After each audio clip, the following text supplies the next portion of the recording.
this video, we're going to talk about 2 quick tips to help you improve your dancing, especially if you are trying to learn to dance at home without the guidance of a live instructor. So first, we're going to talk about weight changes, and then we're going to talk about your spine. So a weight change is simply taking the weight from one foot and putting it on the other foot. If you haven't figured this out yet, in partner dancing, you always want to be on one foot or the other. So the way that I'm standing right now, split weight between both feet, is a terrible idea for partner dancing because I don't have a foot free and ready to move into the next position.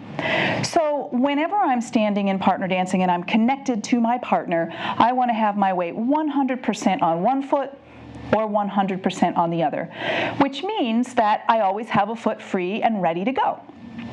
So, a weight change, in this instance we're going to call it a step, is moving yourself into a new position on the floor, putting your weight onto that foot, 100% of that weight as soon as you get there. Which means you're not allowed to mosey over there. It's not a gradual kind of, okay, I'm 50-50 and now I'm 80-20 and now I'm there. We don't want to be vague like that. We want to be crisp. I'm on it or I'm not. So as you move into your new step, be really clear and decisive and commit all of your weight to that foot. That way your partner can actually feel what you're doing. We want this to be black and white. We don't want it to be this gray, wishy-washy, in between the feet kind of thing. So that's a step. Putting your weight on your foot, moving into a new position on the floor, putting 100% of your weight on that foot the instant that you get there. Now, we also have another kind of weight change, and that's called a break. So a break is basically marking time in the music without going anywhere. You also might have heard these referred to as rock steps because they create a rocking motion. So a break is 2 quick little steps, abbreviated, that bring you right back to where you started. So a side break would look like that. I put my weight over there for a moment, but then I immediately decided to come right back.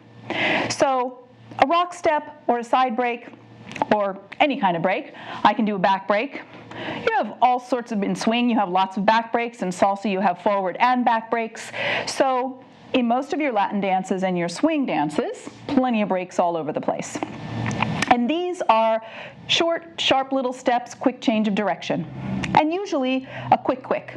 So if you are practicing dances that have breaks, you're going to recognize that right off the bat. So the thing that you'll notice about a break is that I'm not really taking my entire body over to where I'm going, right? I begin to take my body, and then I catch myself on the ball of the foot and I come back. Same thing going backwards. I don't really go all the way back over that. So if you compare this to a back step and a forward step, there's more commitment, right? I'm back on this step and I'm forward on this step. That's a back step and a forward step, right? A side step, I'm really committing to it. Totally over here and totally back, as opposed to a break. It's like a little fake out, like you changed your mind. I'm going, no, I'm not going to go. So those are the 2 types of weight changes that you're going to see in almost all of your dances. So if you practice being really clear with them and knowing the difference between them, it's going to be much easier for you to stay on the pattern, to stay on time, and to stay with your partner. Now on to our second tip. This one is about your spine. And this tip relates to all partner dances because when you're moving as a partner, you're moving as a unit with the person that you're connected to. You're connected in your upper body through your arms to this other person. So you have a frame or a structure that is communicating everything that you're doing to your partner. They can't really feel your feet. So even though we're talking about feet and weight changes, and that's all very important, your partner has no idea what your feet are doing because your partner is not connected to them. Your partner is connected to your upper body. So this is where all the information comes from. So when we talk about your spine, we're talking about the center alignment of you as you move as a whole piece around the dance floor and how that's going to communicate to your partner when and how to take a step. So if I'm taking a step forward in space, for instance, and I want my partner to move back, if if I start with my feet, my partner is going to have very little information about what's happening until it's a little too late. So if I start with my left foot, or my left leg, and I start to bend my knee, and I start to take my lower leg forward and my toe, and I'm about to take a step, I've already run into my partner because there's no way for my partner to know that I'm coming at them. So instead of that, I'm going to begin moving the way that humans normally move when they walk around in the world. We don't place our feet. We place our bodies. We decide, I want to go over there, I'm going to move my body forward in space, and then my leg reacts to what my torso just did. So I'm basically moving my torso, and I like to think of it as the spine. I'm moving, my intention is going forward, my head is moving forward, my spine, my whole torso, and then my foot lands underneath me. And what this does is it invites your partner's body to move as well before you take a step. And that gets your partner moving and gets their leg reacting so that you can step in sync with one another. So same thing going to the side. I have to move my body in order to land on that foot with my partner. So you can see timing-wise, that keeps my foot kind of underneath my hip, as opposed to, this is kind of leggy. I don't want to stick my foot over there and try to catch up with it, because I can do this all day long and my partner is not going to react to that.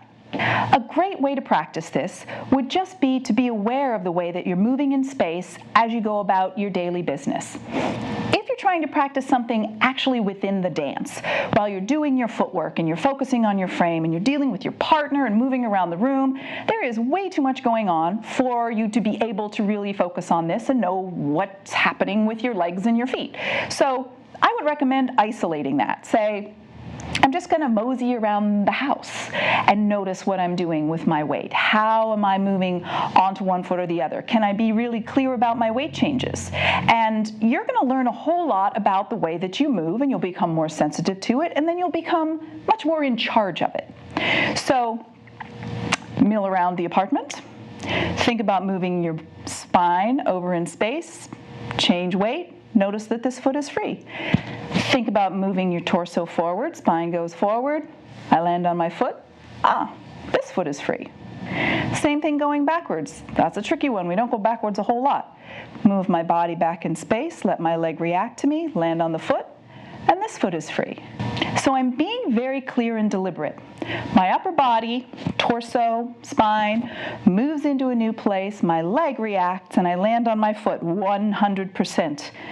Now this might be a little bit of a balance challenge for some of you, so I'll be putting up a tutorial on improving your balance, being able to stand on one foot or the other. So have a look for that one if that's something that you want to work on.